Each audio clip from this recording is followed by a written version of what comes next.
শুরুটা হয় 2010 সালের সময়কে দেখিয়ে, যেখানে আটলান্টিক মহাসাগরের একটি দ্বীপে আমরা একটি হাইটেক ল্যাব দেখতে পাই, যেখানে ইঞ্জিন কর্পোরেশন তাদের বিজ্ঞানী এবং ইঞ্জিনিয়ারদের সাহায্যে ডাইনোসরের রক্ত এবং ডিএনএতে পরিবর্তন আনার প্রক্রিয়া শুরু করে। এটাকে মিউটেশন বলা হয়। ইঞ্জিন কর্পোরেশন এখানে ডাইনোসর তৈরি করে ফেলেছে। তারা চায় যে ডাইনোসররা এই পরিবেশ এবং এই সময়ের নিজেদের মানিয়ে নিক।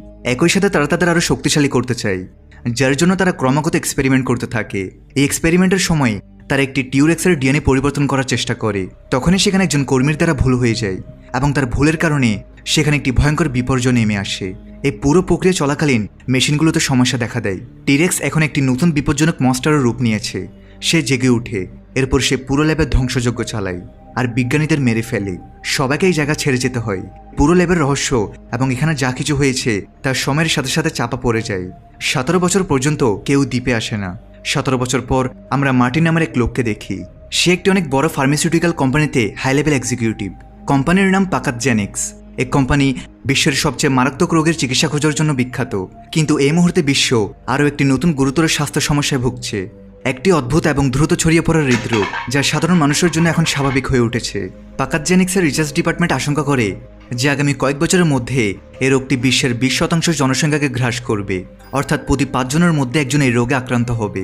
এবং এমন পরিস্থিতিতে যদি কোনো কোম্পানি এই রোগের চিকিৎসা খুঁজে বের করে, তাহলে তার ওষুধের চাহিদা সারা বিশ্বে প্রচুর পরিমাণে বেড়ে যাবে। এই জন্য এই কোম্পানি একটি নতুন মিশন শুরু করে। এমন একটি মিশন যেটা কেবল তাদের শুধু মেডিকেল সায়েন্স বিপ্লব আনার সুযোগই দিবে না, বরং $1 বিলিয়ন আয়ও করাবে।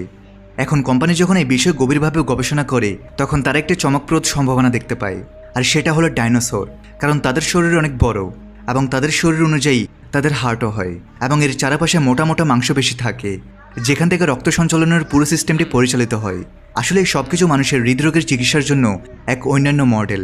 পাকাতজেনিক্স বিশ্বাস করে যে যদি আমরা ডাইনোসরের রক্ত সংগ্রহ করতে পারি, বিশেষ করে তাদের হৃৎপিণ্ডের কোষের সাথে যুক্ত জৈব কাঠামো, তাহলে তা দিয়ে একটি কার্যকর ওষুধ তৈরি করা যাবে, যেটাই মারাত্মক রোগকে মূল থেকে নির্মূল করে দিবে। তাই এই ঝুঁকিপূর্ণ মিশনটি সম্পূর্ণ করার জন্য কোম্পানি পুরো দায়িত্ব মার্টিনকে দেয়।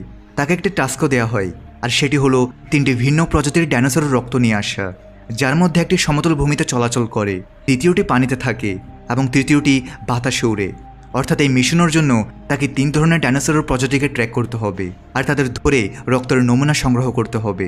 কিন্তু এই কাজটা এত সহজ নয়, কারণ এই ডাইনোসররা বিশ্বের সবচেয়ে বিপজ্জনক এবং নিষিদ্ধ এলাকায় বাস করে।